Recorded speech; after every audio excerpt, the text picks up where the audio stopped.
Curtis, you want to talk about insurance a little bit? Yeah, I think now's a good time of year to review all of your insurance policies. You know, no one ever enjoys looking at that type of information, but you know, you've got to do it at some point. I think this year's been an unusual year. I think a key point would be reviewing beneficiary designations, and I'm going to give an example. It's happened twice this year. Is don't make assumptions about how that your beneficiary designation, just because you said it one way, 5 years ago, that it's remained to be the same, especially if you're talking about an employer plan. And one of the examples that's happened this year is I had a situation where someone had named their spouse as beneficiary, and then they got divorced, and they presumed that because they had children, they wanted to continue to have that ex-spouse be the beneficiary. Well, the state of Texas takes the interpretation that if you don't reaffirm that designation and say that you want my now ex-spouse to be the beneficiary, the state of Texas in this case interpreted they wanted the new spouse. He actually passed away. They wanted the new spouse to get the money. When in reality, I know for certain that he wanted his ex-spouse because he wanted his ex-spouse to take care of his children. So it created, frankly, a large legal problem. So again, it's important to reaffirm that stuff and don't take it for granted. Also on things like I said, retirement plans at work, I've seen situations where the beneficiary designation was set correctly, and then the plan changed from one provider to the other, and they just assumed that the beneficiary designation carried forward, and it didn't, and they didn't have a record of it, and it created a problem. Also, I think it's always good to review auto and homeowners policies. People sometimes get inertia on that, and they just assume that everybody's the same, and they're not. I mean, you can see wide differentials in pricing among carriers. Even if you're looking at top-rated carriers versus each other, I mean, you can see 20 to 30% price differentials in a given year. So it is worth shopping in each year, and now's as good a time to do it as any.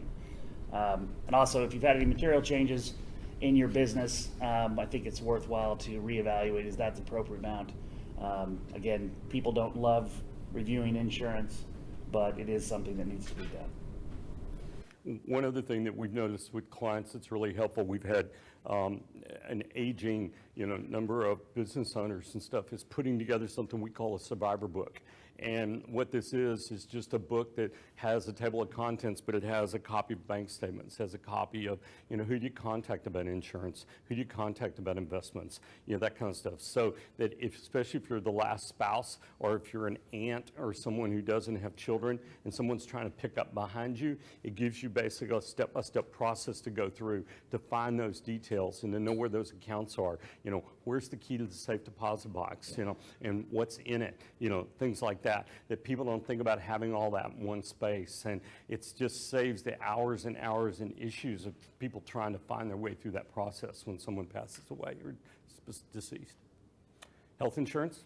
Health insurance. I think I've seen a real underutilization of health savings accounts.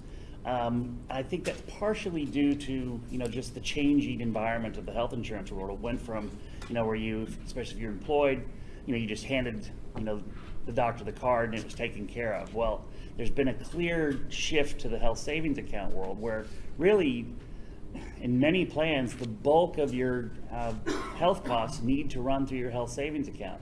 And the underutilization I see is that whether you're buying prescription drugs or routine medical things, oftentimes I see people where they're at the end of the year, they haven't used their health savings account at all. And I talked to them and I said, didn't you have any sort of medical stuff? And they said, well, I had some small stuff, but I just didn't bother with it. Well, I think in doing that, you're losing the advantages that the HSA plans, are trying to offer. And I mean, we do have a changing health insurance environment, and to a degree, we've got to change with it to take advantage of, the benefits that are there. Slightly different issue on the flexible spending accounts. You don't see these as often as you used to, but when they exist, you do need to use those funds by the end of the year or you effectively lose them.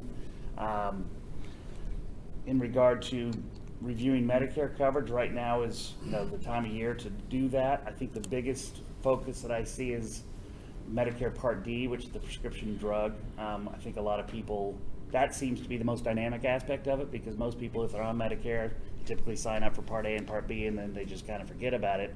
And Part D can change quite a bit, and they lose sight of it. And then they ask me about it in January, and it's too late to make any sort of changes. So now's the time to focus on that for making any Medicare changes. As an aside to that, there are Medicare supplements if you are in Medicare.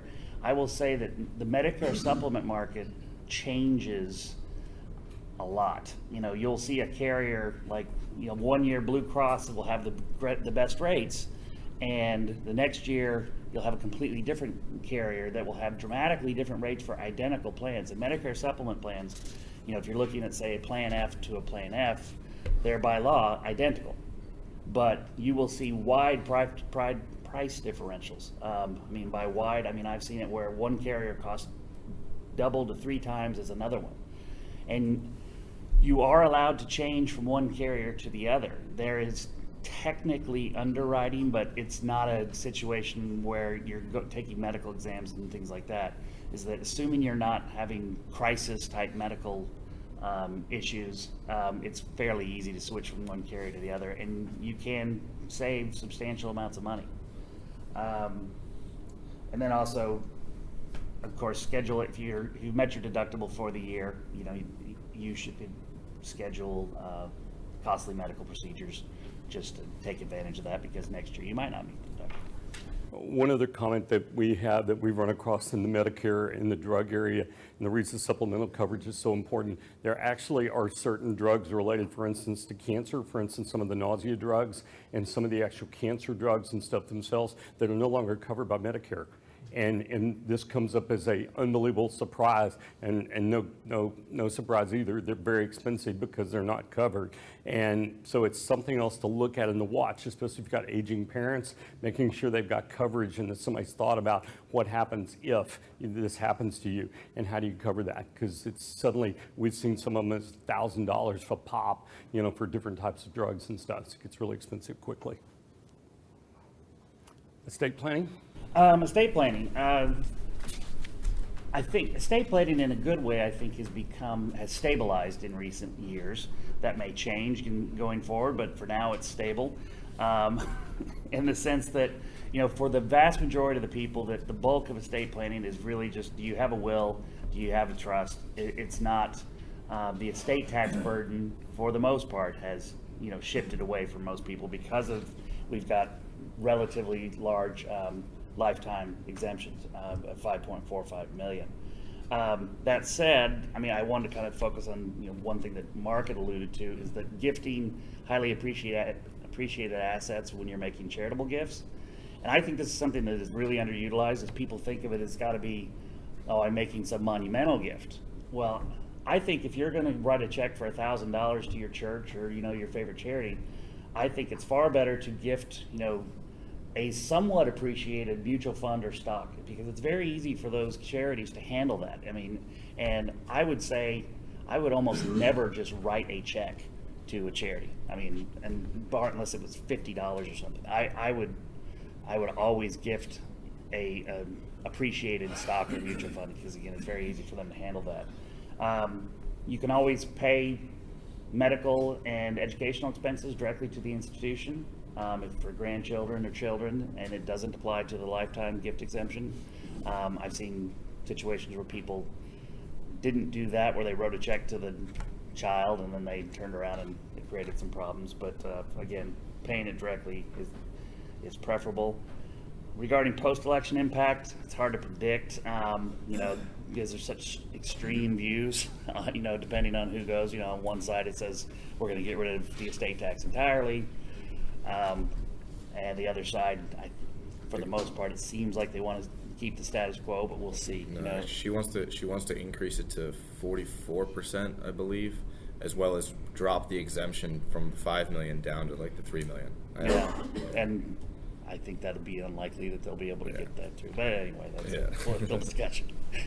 We all know there's a pot of cash or a pot of gold at the end of the rainbow there that I'm not sure that the government's going to be able to resist. And, we're continuing to hear numbers that just in the private business owners across the United States, at the next 10 or 15 years, we'll see $26 trillion of wealth transfer, that goes on. And the number keeps growing. And so we full well expect that you're going to see that you're going to see dollar signs in the people in Washington's eyes, especially as there's budget crunches and different things going on and trying to fund programs. I think it's something we need to understand. It very well might happen. It came close with Bush, and there was a massive rush with, when they thought that the exclusion was going to drop to $1 million or $2 million. I think we'll see that same thing again with people trying to do some gifting.